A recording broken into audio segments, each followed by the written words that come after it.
It all began about 40 years ago, in a quiet, analog world where the only connection to distant places was crackling telephone lines and postage stamps.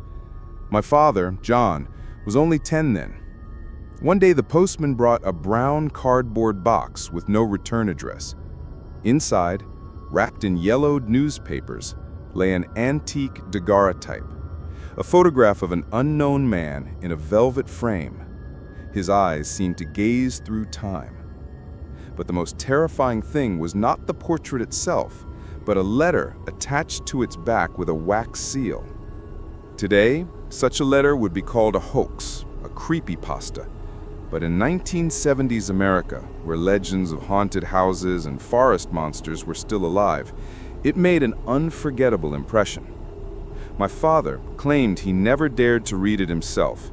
Its contents were recounted to him by my grandfather, and this story was forever etched in the boy's memory. Since then, the daguerreotype has been gathering dust somewhere in a dark corner of our attic, and the letter was believed to be lost. But the whispered story became a grim family legend, a shadow hanging over our home. A few years ago, after my father's death, while sorting through old things in the attic, I stumbled upon a chest. The air was heavy with the smell of dust and mothballs. A ray of light pierced through the single round window, illuminating dancing dust motes. And there, at the bottom of the chest, among old toys and faded photographs, I found it. The envelope was fragile, the paper yellowed with age, but the ink, though faded, was surprisingly legible. It was the same letter. And now, holding it in my hands, I felt a strange, irrational chill. I decided to transcribe it, to preserve this story, and I'll try to convey it in the first person as it was written. Greetings, stranger. Perhaps you are surprised to receive this, but I beg you, listen to my story. I am not asking for help or sympathy. All I want is for someone to know the truth about what happened. If you are reading these lines, then you are the only one who can know the truth, and perhaps only you can save yourself from the fate that befell me. It happened 11 years ago. I was 20, my name was Arthur, and I was full of life which seemed unbearably boring to me. The world was full of opportunities, and I was suffocating in the routine of a small town in Ohio. That summer, I decided to embark on a journey, wherever my eyes would take me. I boarded the first Greyhound bus heading north into the wild, forested areas of New England. After a few hours of monotonous landscapes, I got off at a tiny, God-forsaken stop. All around was only dense, impenetrable forest. The air was damp and cold, permeated with the smell of dampness and decaying leaves. The only living soul was a gloomy cashier who, when I asked, "Where am I?" merely waved vaguely towards a narrow path disappearing into the thicket. Soon I found myself in a town called Blackwood Creek, which seemed frozen in time. Huge wooden houses with blackened roofs stood in oppressive silence. Their boarded-up windows resembled blind eyes. There was not a soul on the streets. Only a few old women in dark scarves sitting on porches, quietly discussing something. As I passed by, their whispers died down, and their gazes showed suspicion and anxiety. I needed a place to stay for the night. I knocked on the first house I saw. The door creaked open, revealing a woman in her 70s named Martha. She looked stern, but her eyes were surprisingly lively. She refused money, offering me a room and food in exchange for help around the house. Days in this village dragged on slowly and monotonously. Martha took care of me, but I felt trapped. I couldn't shake the feeling that someone was constantly watching me, even when I was alone in my room. To dispel the melancholy, I spent a lot of time wandering the forest that surrounded the town. The forest was dense and dark, sunlight barely penetrating through the tree canopy. A strange silence reigned here. Not even bird song could be heard. One day I stumbled upon an abandoned house standing on a small hill. Its roof had collapsed and the windows were broken. Near the house was an old stone well, thickly covered with moss.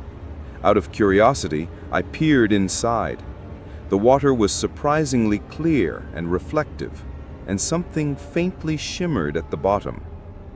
Returning to the town, I asked the old women about this house and well. They exchanged anxious glances. "That's the sinner's house," one of them whispered, hunched like old bark on a tree. "He was a thief and a murderer. They say the devil himself visited him. And the well, it's cursed. It holds his secrets. Now his power still lives there." The other women silently crossed themselves. "Don't go there," another added, looking at me with unconcealed fear. But their warnings only fueled my curiosity. From that day on, I started going to the well more often, feeling something ancient and dark rising from its depths. One day I met one of the few men in the village. He was an old man, bent under the weight of years. He approached me as I sat by the well. "This well doesn't grant wishes," he said, smiling with a toothless mouth. "Its power is different. The curse of this place feeds on evil. It waits to be fed." These words stuck in my head. The next day, yielding to a dark impulse I couldn't explain, I stole an antique daguerreotype from Martha, the only valuable thing in her humble house.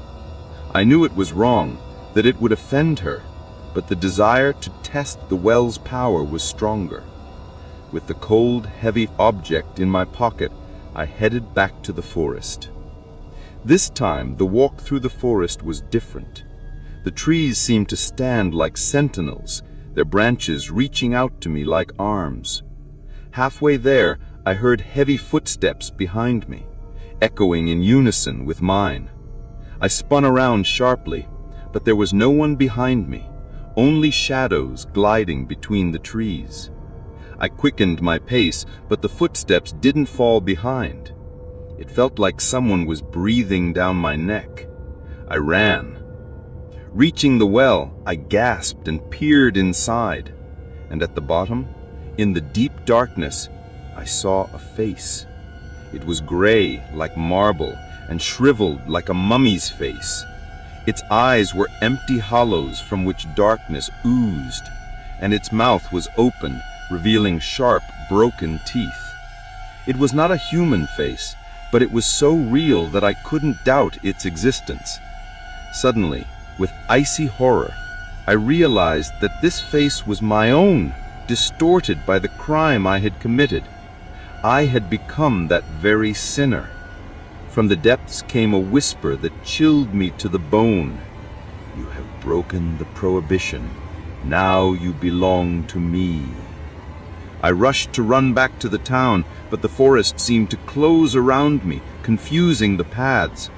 When I finally reached the first houses, something had changed. The town looked abandoned, the houses were locked, the windows sealed. I knocked on Martha's door with all my might until my hands started to bleed.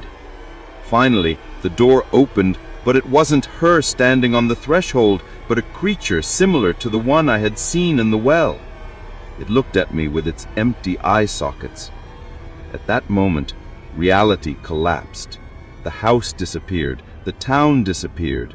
I stood in impenetrable darkness. Days blurred into weeks, weeks into months. I don't know how much time has passed. Food appeared on its own, but brought no joy. I drank water, but it tasted bitter. I didn't see my reflection because there were no mirrors here. I tried to get out of the forest, but always returned to the same spot. I realized that I was forever stuck here. I'm writing to you because you are my last hope. Do not repeat my mistakes. Do not listen to the whisper in the well. And if you ever find yourself in this place, I beg you, do not look inside. You don't know what might look back at you. The letter broke off at that word. Ever since I found it, I've had the feeling that I'm being watched. The forest near our house, which used to seem peaceful to me, now looks ominous. I have nightmares. I wander through a dark forest, and before me stands that same well, and from its depths a whisper calls my name. One night, I heard a creak from the attic.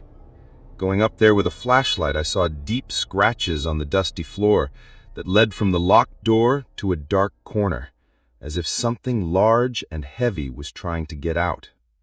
The forest began to close in. It sounds crazy, but the trees seemed to slowly crawl towards the house, surrounding it in a dense ring. One night, as if in a fog, I left the house and headed into the forest. I didn't know the way, but some invisible force guided me. Finally, I came to a clearing where there was a well, exactly